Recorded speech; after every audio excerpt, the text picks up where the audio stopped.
Get ready to enter the Thrivetime Show. We started from the bottom, now we here.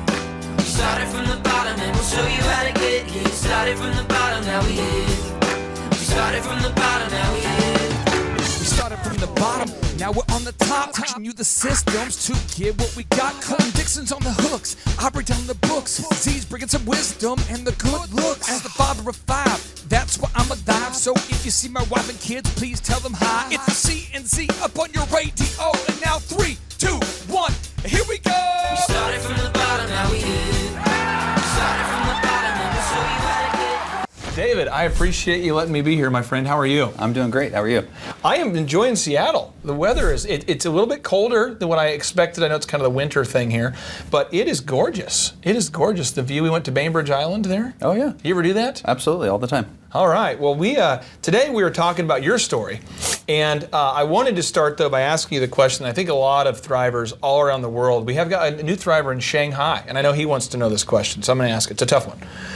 Can't wait. So your basketball team, formerly your basketball team, the Seattle Supersonics were, and Kevin Durant they moved to Oklahoma City. I want to know, do you feel like the team was stolen, or are you have any bitterness there? How do you feel about that whole thing? Do I have any bitterness? Yeah, I mean, is it a not towards Kevin Durant? Okay, towards the team moving. Are you upset? Are you okay with it? Or? I think everyone was a little bit disappointed that Howard sold the business, but they're obviously doing very well. So. Yeah, people are still buying Starbucks, so things have smoothed over there. Still buying some. I don't think there's much that Howard could do to get us to not continue to buy Starbucks. All right. Well, I want to ask you this now. Where did you grow up? Where did it all start? I mean, today you've got, you've done 10,000. You've helped 10,000 business owners get the funding they need. Over $4 billion of funding you've helped these business owners secure. But you started somewhere. Where did you start, my friend? Well, I grew up, originally was born in the Bay Area, so was an Oakland Raider fan for a long period of time. Oh, really? Yeah. But when I was 7 or 8 years old, we moved up to Washington State, and I've been there ever since. So okay. Grew up in Maple Valley, which is right outside of Seattle, about 30 miles, small town, and family still lives there. Are you still a Raider fan? No, Seahawk fan. Okay. Jumped on that bandwagon about 5 or 6 years ago, and it was perfect timing with us winning the Super Bowl. So awesome. Okay, so what was your childhood like? Were you raised in this entrepreneurial family? Was everybody in the business mindset, or what was your childhood like?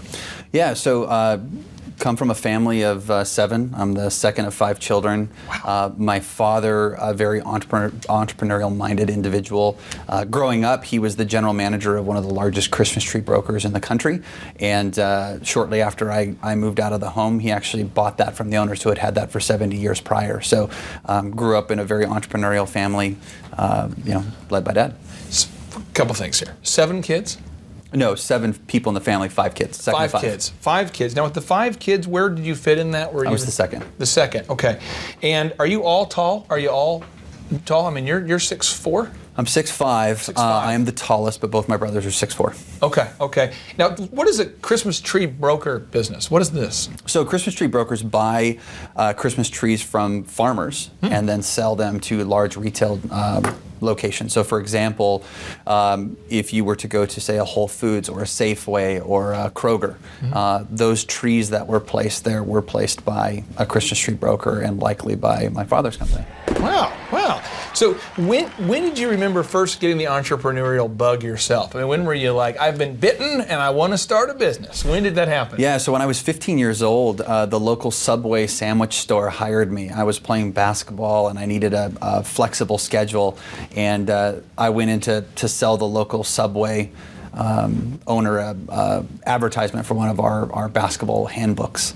And she was impressed by that interaction and offered me a job on the spot. So I started working at a Subway sandwich store. I was a sandwich artist back when. Oh, sandwich artist. Yeah, they don't say that anymore, but. Why? I don't understand. We still got baristas. Why can't we have sandwich artists? Why do they take that away from us? I have no idea, but it's still hurt by it. But yeah, so I worked there for 3 years, and over that period of time, I went from working at that one store to managing 3 different locations, and just really enjoyed the leadership opportunity, the interaction with the customers, the employee engagement. All of that was a lot of fun for me. So I think that's where I originally got the bug. I feel like, I don't know if this would help you. I know you've helped 10,000 business owners get a loan, but I'm just thinking if you would say Guidant Financial, home of the sandwich artist, I feel like that might help a little bit. That's just a tip. I'll just let you think about that. Yeah, we'll take it under consideration. Okay, so now, what were you doing right before you started Guidant Financial? I mean, were you, lending some money to some buddies and you're like, hey, we should do more of this? Or, I mean, when did you get the idea to start Guidant Financial? Yeah, so if you go backwards, so in 2001, obviously 9/11 happened. Okay. And at that point, they had reactivated the Navy base here in Washington State due to the War on Terror.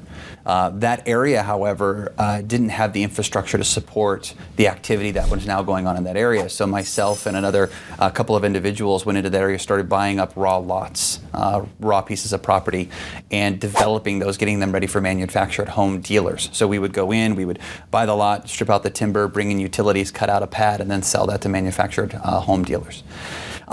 What started happening though is we were starting to take on larger projects and more projects. And one day we were talking to a group of people and they said, hey, we may be interested in investing. So we sat down with an attorney and she suggested we look at self-directed retirement plans as a way to fund these transactions.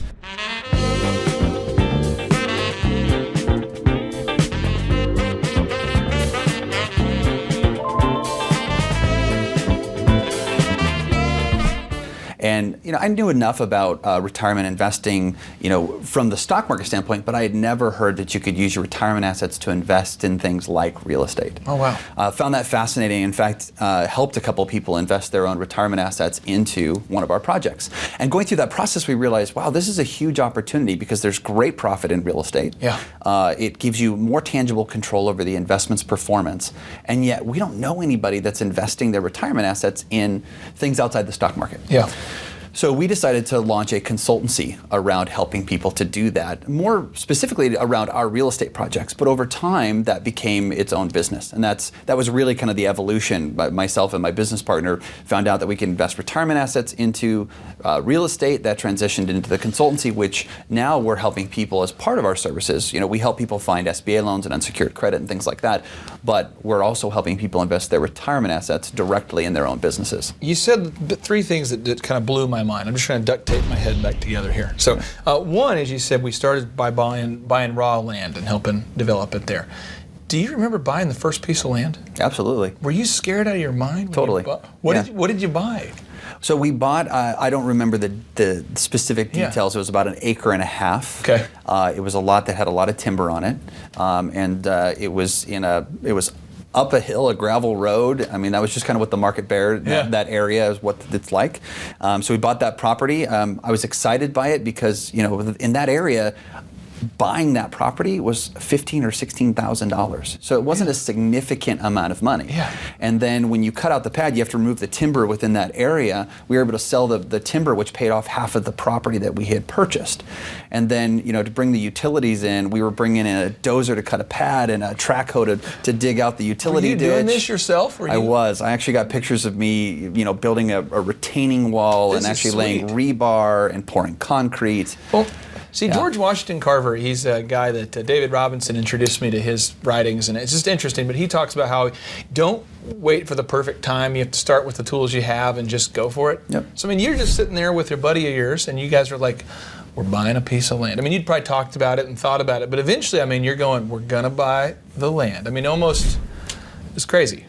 Well, I had actually taken a year off, so I had, for years previous, been trading my own portfolio, and as you know, prior to 9/11, the stock market performed very, very well, and so I had done well in that area.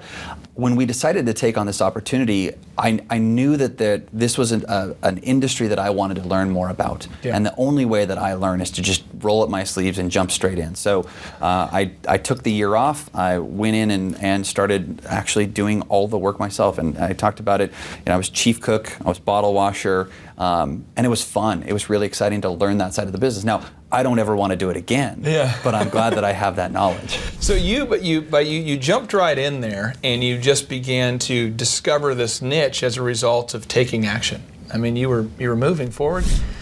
When did you come up with the name for Guidant Financial? I mean, Guidant, when did yeah. the name come? When did that happen? Well, I was talking about, we are a conduit to funding sources, right? Okay. So what we're providing is guidance, and we were talking about our brand essence, and that brand essence being guidance. Okay.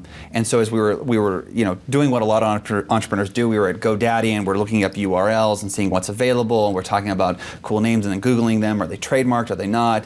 And just out of the blue, the word Guidant was one of those that came up, and we felt like it was important to speak to the financial aspects in which we serve the industry, so we added, financial to that as well, and it turns out it was available.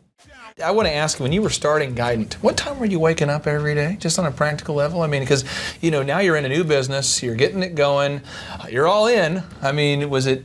I guess what time were you waking up every day at this time? Were you getting up early every day? Were you working long nights? I always do. I wake up at 5:30 every morning. Always have. That's just been. Whether I was actively trading in the stock market, when the market opens, you've got to be up and have already done some research and see what's going on in the market. So I've always been an early riser, so I get up at 5:30. Now instead of turning on CNBC, I go to the gym, try and get some exercise in the morning. Now, where were you living when you started this? Did you and a guy, you and a partner started it? Were you in an apartment, or were you in a house, or where was Guidant first started? Was it in an office? Was it? Yeah, so I was talking about the fact that I had this real estate development business. Yeah. At that time, I met a real estate broker here in Bellevue who had his own real estate agency, and it was really, they were at the time carving out a niche in speculative real estate investment. So they were helping investors find properties. He and I eventually partnered to create Guidant Financial. So when we started the business, we actually sublet office space from the real estate agency here in Bellevue. Okay. Now, when you guys, so you're in this building, you're subleasing the space. What did your days look like? I mean, were you working? Do you remember back when you were getting it going? I mean, were you working 12-hour days? Were you working 7-hour days, going on break? I mean, what were you doing? What was your day like? I mean, you're on 24/7. I mean, I don't even think you can say it was 8-hour days or 12-hour days. We've got you have cell phones which tie you in constantly, but in the early stages, you are everything to everyone, and there are so many needs, and it's hard to prioritize. So you take on that list of tasks with blunt force. And sometimes there's no clear priority because you need a website, you need customers, you've got to have an operational system in place. I want to overwork. Well, I want to hammer this home for a second, because I know I've talked to a lot of Thrivers. I talked to one guy last week, and he was a subscriber that actually was in Iowa. And I talked to him, and he says, "Hey, I work right now at a job 9 to 5, and I've started this business, and I'm realizing I'm going to have to work. I can't just work 9 to 5 and make it work. How do you find the time?"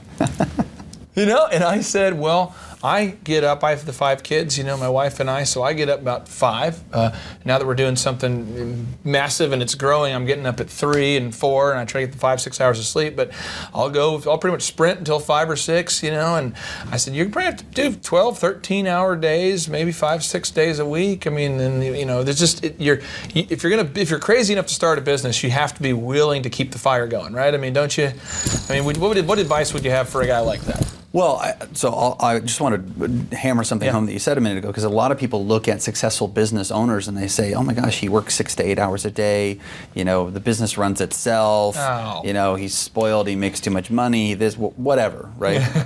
But what they don't recognize is that he or she has spent a tremendous amount of time and exerted a lot of effort and made a lot of sacrifices, both them personally and their families, to allow them to get to that place. In the early stages of a business, I think it's absolutely ludicrous to think that you can work an 8-hour day and build a massively successful organization. It takes a Herculean effort to build a business. And one of our previous episodes where we were talking about what you look for when you fund a business as an angel investor, you're looking for that work ethic of the entrepreneur. You're looking for that mentality. I just love you said it's absolutely ludicrous to think that you can work the 8-hour days and get ahead there. Now, I want to ask, what was the most challenging part of launching Guidant? Because now people, a lot of the Thrivers we've talked to, what they'll do is when they'll watch episodes, sometimes they'll Google the companies and they'll be like, well, I want to do business with that guy, or wow, that company's great. And they start to think, well, they're way up here and I'm way down here. I could never get to here. Yeah. What was the most challenging part as you went from here to hear? What was the part that you're just overwhelmingly? Yeah, so I think a couple things come to mind. In a previous episode, we talked about the fact that business plans have to evolve, right? Yeah. We originally built our business plan, and we knew the marketing strategy that was just gonna, hit this one out of the park. And we were in a unique place because we were trying to create an industry, really, a category that most people don't know about. There's relatively low brand awareness. Small business financing is where we're at today, but that's not how we started. We started as really more of a self-directed retirement services business. Okay. Eventually, we went, we let go of the real estate portion of the business. We sold that to a trust company, and we are now exclusively focused on helping entrepreneurs access capital. But the business evolved, and the original strategy was we were going to go through channel partners. That didn't work out. In fact, the amount of time and energy we had to exert to get to a person who would then start referring to us was disproportionate to the opportunity. Okay. So eventually we then started to dabble in internet marketing, and that's when things started to really turn for us. But the first 8 months we had relatively no revenues. No revenues. No joke. And I should say that for nearly the first year and a half, I didn't take $1 out of the business. We worked for free. So the sacrifice, the time investment, the investment that you're making from a sweat equity or even a personal equity standpoint, it's big. Now, you discovered internet marketing, and that became like your I guess sort of like your lifeline. I guess that's when you started selling some stuff, right, or making some money, I guess. Right. Did you ever feel like you weren't going to make it? I mean, during that 6-month window, that 7, where you hadn't brought in any money at all, where you hadn't paid yourself for a year and a half, did you ever go, dear journal, month 18, haven't paid myself? I mean, did you ever get to a point where you're just, felt like it wasn't going to work out? Every day. Really? Like, I mean, I think one of the greatest things, at least about some of the entrepreneurs that I know, is that our sense of insecurity is what drives us, right? It's the fear of failure. It's the desire to get ahead. It's the, so every day you wake up, gosh, can I make it today? I remember doing an event one time where I'm speaking in front of like 50 real estate professionals, and I'm talking about how we can help them and their clients to find better properties, to make more money, so on and so forth. And we walked out of there, I felt like we hit a home run, and the next day, phone didn't ring. Oh. And the next day, the phone didn't ring. And you do that. You take a lot of swings at the plate, and you hope that you're going to hit a single, a double, maybe a home run, but oftentimes you strike out. And it's just, we talked about the important attributes of an entrepreneur. Resilience is the number one for me, because again, once you write your business plan, it's wrong, and you just have to continue to figure out how to modify your approach to finally hit that. There are a lot of people that could argue, well, we're still in a recession. No, we're not. But the point is, you went through the great crevasse. You have gone through the hell of economic turmoil. Yeah. You went. Was there a moment there where you thought, "Oh, Billy, we're in trouble"? I mean, was there a time where you thought? Yeah, sure. I mean, we're in the credit access business, right? Yeah. So in 2008, the markets crumbled, real estate evaporated, so the main source of collateral. Interest rates plummeted, which meant that lenders who are in the business of providing capital, not servicing capital, so oftentimes, you get a loan and then 2 months later, you get the notice from the bank that they've sold your loan. Yeah. Well, that secondary market, the people that are buying that paper, evaporated when rates started plummeting and economy is going the wrong direction, the market collapsed, real estate's gone away. Yeah, there were certainly times there where we were concerned about what the forward-looking opportunity looked like, given the fact that the world froze. You mentioned this a moment ago about insecurities. Mm-hmm. And I talked to Lee Cockrell. He ran Disney World for over a decade. Yeah. And Lee says his insecurities are what drove him. That's what drives him. I think if every entrepreneur watching this is being honest, in some way we just want to prove everybody wrong, and we just want to, or we want to go, I know I can do it, but I hope I can do it. And you're kind of fighting these insecurities. Did you have a mentor or someone along the way who was kind of saying, you can do it, you can do it? Or were you tasering yourself? Or what was your tip to sort of keep yourself encouraged? For me personally, the greatest source of professional and even personal development has come through mentors. So my entire life I've tapped into that opportunity, and guidance is just one of the catalysts by which I've done that. Yeah, I mean, early on in 2000, so we started the business in 2003, with concept in 2002, started in 2003. In 2004, I took on a mentor. His name was Dave.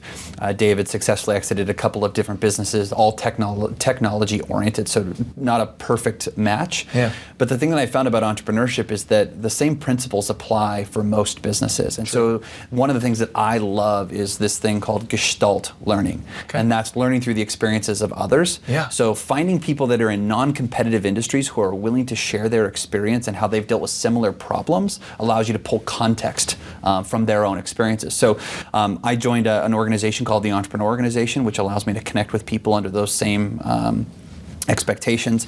We have our own formal board at Guidant Financial. We've also got individual advisors. My business partner and I both have people that we tap into because we don't have all the answers. You know, we've built a business around us and brought in experts, people that are really good in areas where we're not strong. Yeah. But even still, there is a level of experience, context, and consultancy that we want outside of that.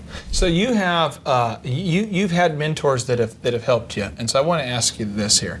I know there's a lot of people. I talked to one guy, fabulous. He's actually a guy who's won during one of our months. He's the Thriver of the month with the most points. Okay. And he had said, "Hey, here I am at this age of my life. My wife and I, we've never had a mentor. Never had one. I didn't really have one growing up. Never really saw success. Never saw anybody successful. Stumbled on your website.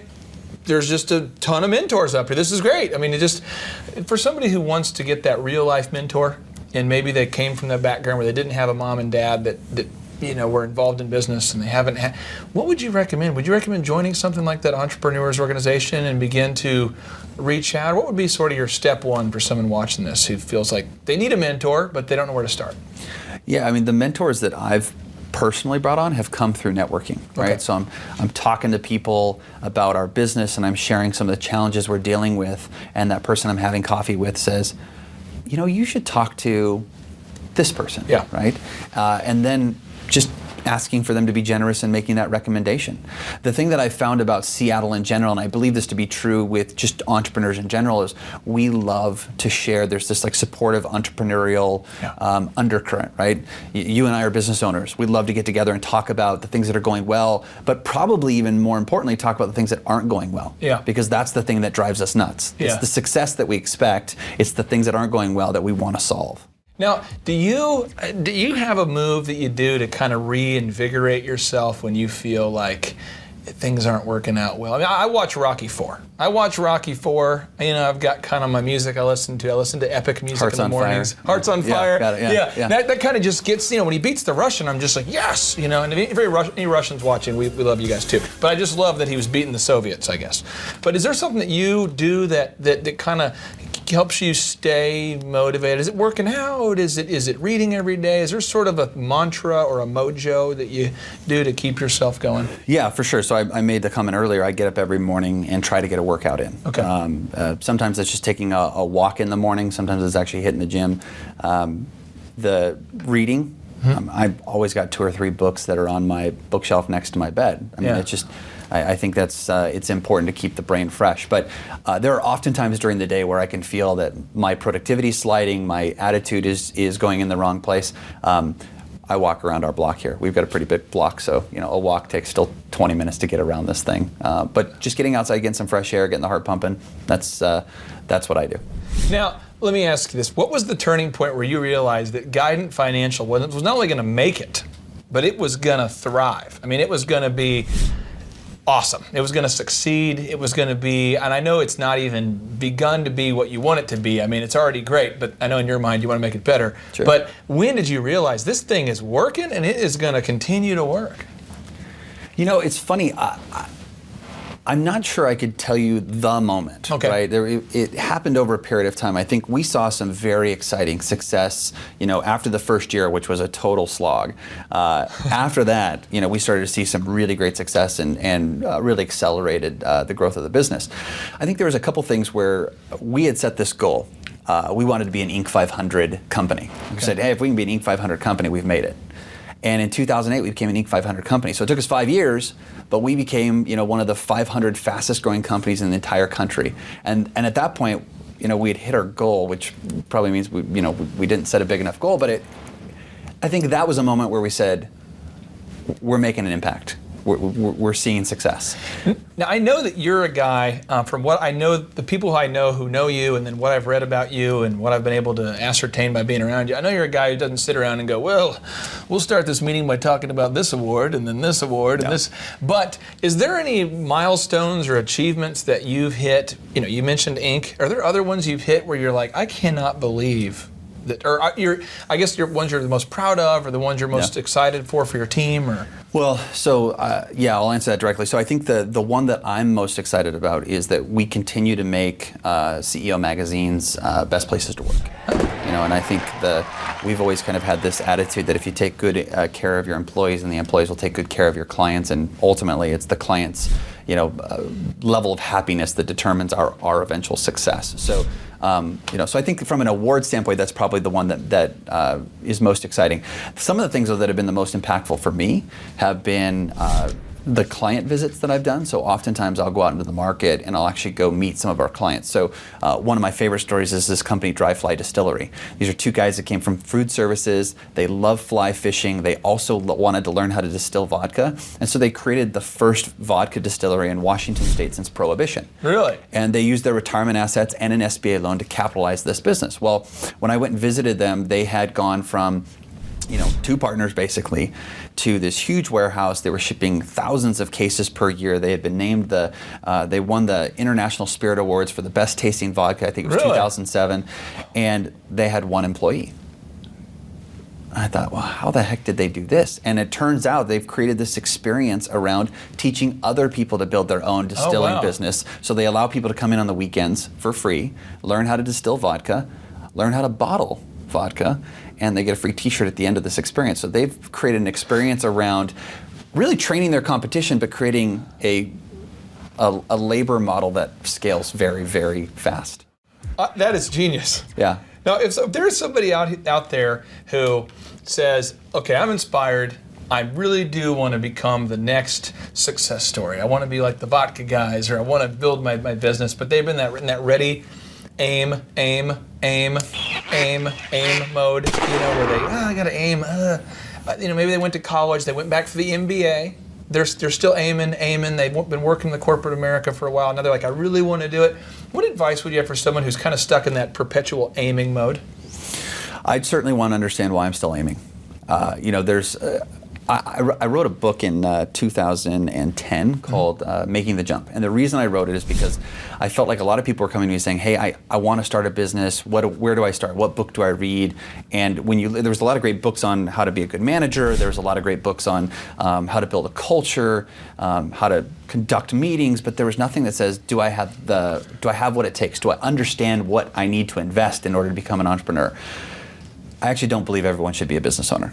It is a massive, massive investment of time and energy and resources and so on and so forth. So if they're still sitting there in aim mode, I would question, why am I in aim mode? Do I feel like I know the right business? Do I have the right information? Do I believe I can be successful? So that's what I would start with, is trying to understand why I'm still aiming. There was a Colin Powell quote that he had years ago, and he's obviously decorated military hero, and I read it and he said, sometimes great leadership requires pissing people off. And I remember that was the time when I'd started the business, but I was afraid to piss people off, ever. Yeah. I was afraid to ever put the goals of the company or the goals of the customer ahead of, so if an employee was chronically late and the customer was inconvenienced, I would hate to tell the employee how disappointed I was, or would hate to, and I had to get to that point where I had to realize, like, if I'm gonna grow this business, I kind of have to, for me it wasn't taking the jump, because I guess I'd already taken the jump, but it was like taking the full jump. And I feel like in your book, do you talk a lot about like the mindset you need to be an entrepreneur, and you really... Absolutely, and one of the things that we see often happening is people that are in that aim mode.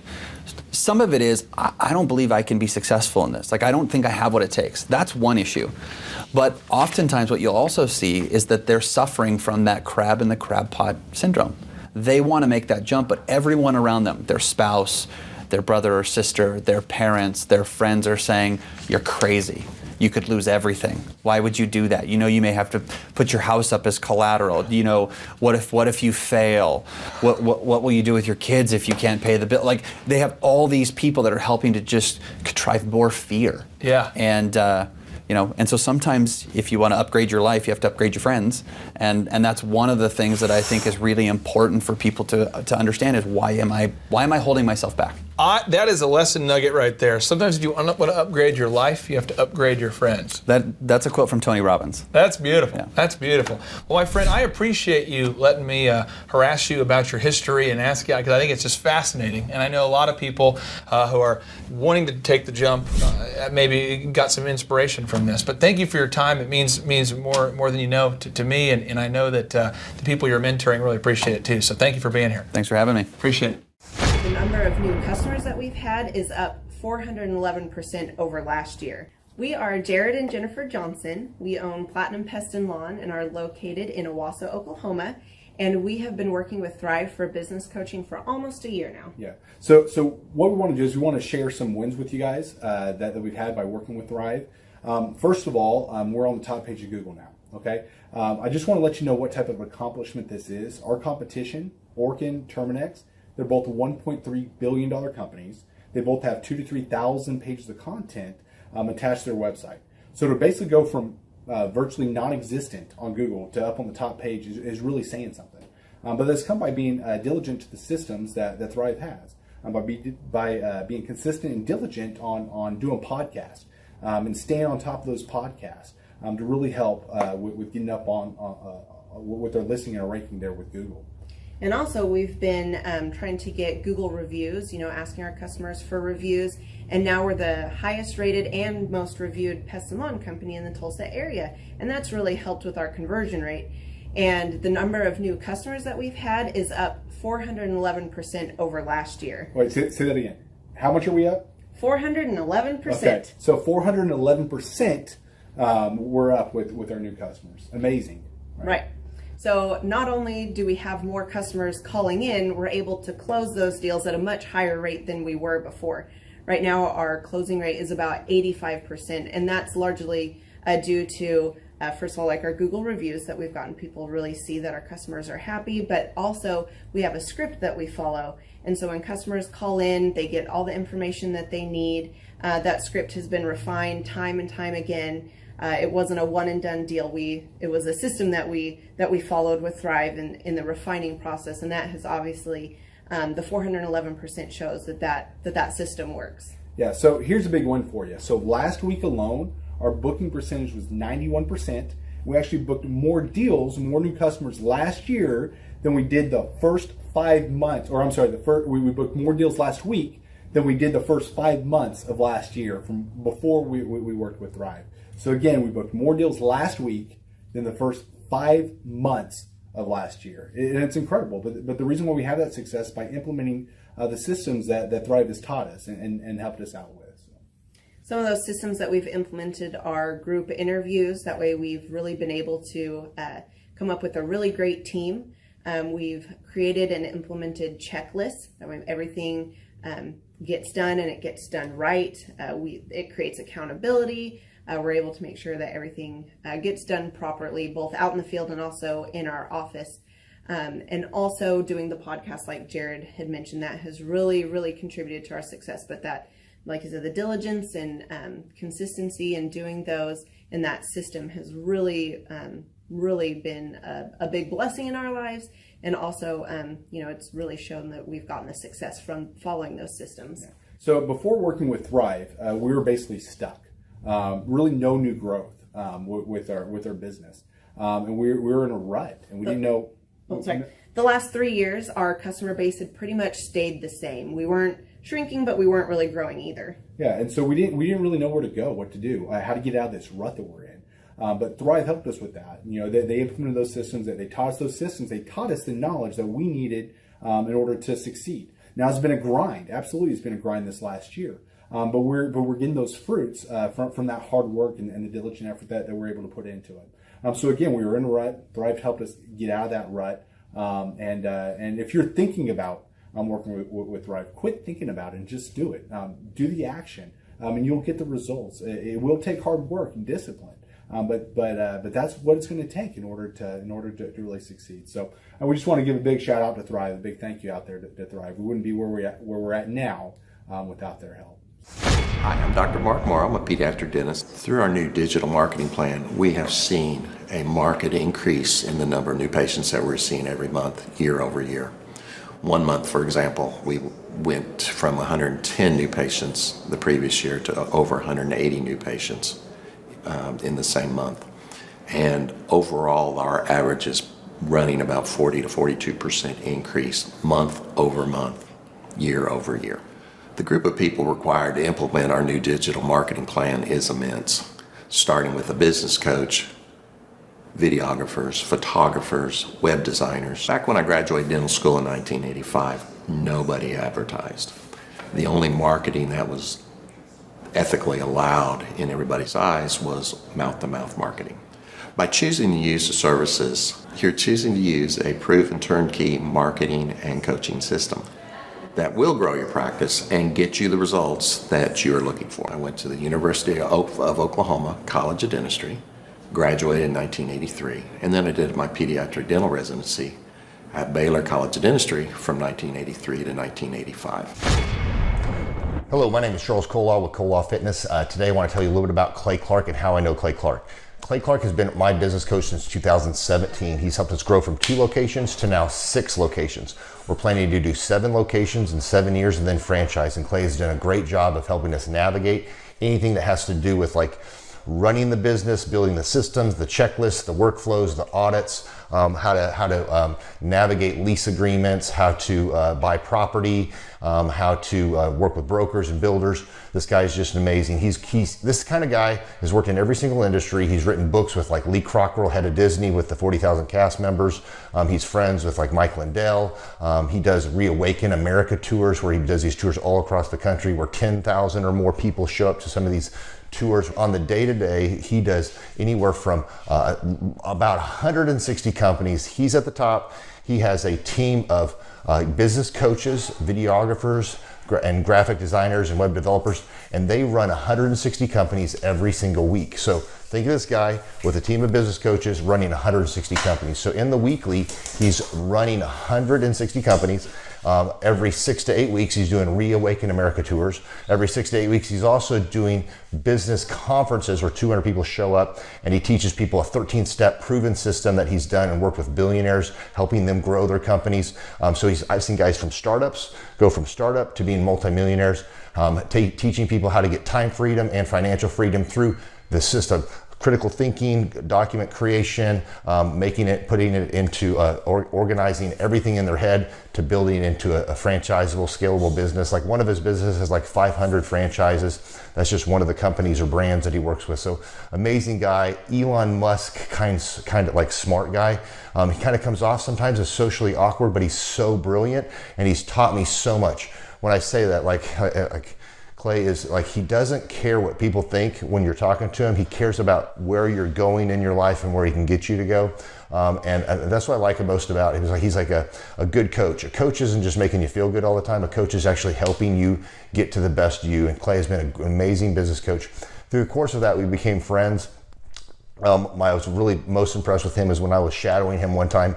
We went into a business deal and listened to it. I got to shadow and listen to it. And when we walked out, I knew that he could make millions on the deal. And they were super excited about working with him. And he told me, he's like, I'm not going to touch it. I'm going to turn it down because he knew it was going to harm the common good of people in the long run. And the guy's integrity just really wowed me. It brought tears to my eyes to see that this guy, his highest desire was to do what's right.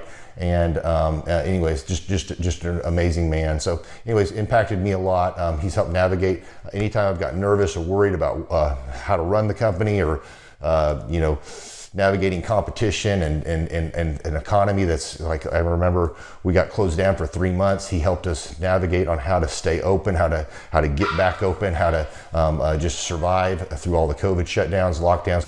I'm Rachel with Tip Top Canine, and we just want to give a huge thank you to Clay and Vanessa Clark. Hey guys, I'm Ryan with Tip Top Canine. Just want to say a big thank you to Thrive 15. Thank you to Make Your Life Epic. We love you guys, we appreciate you, and really just appreciate how far you've taken us. This is our old house, right? This is where we used to live a few years ago. This is our old neighborhood. See, it's nice, right? So this is my old van and our old school marketing, and this is our old team. And by team, I mean it's me and another guy. This is our new house with our new neighborhood. This is our new van with our new marketing, and this is our new team. We went from 4 to 14, and I took this beautiful photo. We worked with several different business coaches in the past, and they were all about helping Ryan sell better and just teaching sales, which is awesome, but Ryan is a really great salesman. So we didn't need that. We needed somebody to help us get everything that was in his head out into systems, into manuals and scripts, and actually build a team. So now that we have systems in place, we've gone from 1 to 10 locations in only a year. In October 2016, we grossed 13 grand for the whole month. Right now it's 2018, the month of October. It's only the 22nd. We've already grossed a little over 50 grand for the whole month, and we still have time to go. We're just thankful for you, thankful for Thrive and your mentorship, and we're really thankful that you guys have helped us to grow a business that we run now instead of the business running us. Just thank you times 1,000. The Thrivetime Show 2-day interactive business workshops are the world's highest rated and most reviewed business workshops because we teach you what you need to know to grow. You can learn the proven 13-point business systems that Dr. Zellner and I have used over and over to start and grow successful companies. I mean, we get into the specific steps on what you need to do to optimize your website. We're going to teach you how to fix your conversion rate. We're going to teach you how to do a social media marketing campaign that works. How do you raise capital? How do you get a small business loan? We teach you everything you need to know here during a 2-day, 15-hour workshop. It's all here for you. You work every day in your business, but for 2 days you can escape and work on your business and build these proven systems so now you can have a successful company that will produce both the time freedom and the financial freedom that you deserve. You're going to leave energized, motivated, but you're also going to leave empowered. The reason why I've built these workshops is because as an entrepreneur, I always wish that I had this. And because there wasn't anything like this, I would go to these motivational seminars, no money down, real estate, Ponzi scheme, get motivated seminars, and they would never teach me anything. It was like you went there and you paid for the big chocolate Easter bunny, but inside of it, it was a hollow nothingness. And I wanted the knowledge, and they're like, oh, but we'll teach you the knowledge after our next workshop. And the great thing is we have nothing to upsell. At every workshop, we teach you what you need to know. There's no one in the back of the room trying to sell you some next big get-rich-quick, walk-on-hot coals product. It's literally, we teach you the brass tacks, the specific stuff that you need to know to learn how to start and grow a business. And I encourage you to not believe what I'm saying, and I want you to Google the Z66 auto auction. I want you to Google elephant in the room. Look at Robert Zellner and Associates. Look them up and say, are they successful because they're geniuses, or are they successful because they have a proven system? When you do that research, you will discover that the same systems that we use in our own business can be used in your business. Come to Tulsa, book a ticket, and I guarantee you it's going to be the best business workshop ever, and we'll even give you your money back if you don't love it. We've built this facility for you, and we're excited to see you. And now you may be thinking, what does it actually cost to attend an in-person 2-day interactive Thrivetime Show business workshop? Well, good news. The tickets are $250 or whatever price that you can afford. What? Yes, they're $250 or whatever price you can afford. I grew up without money, and I know what it's like to live without money. So if you're out there today and you want to attend our in-person 2-day interactive business workshop, all you got to do is go to thrivetimeshow.com to request those tickets. And if you can't afford $250, we have scholarship pricing available to make it affordable for you.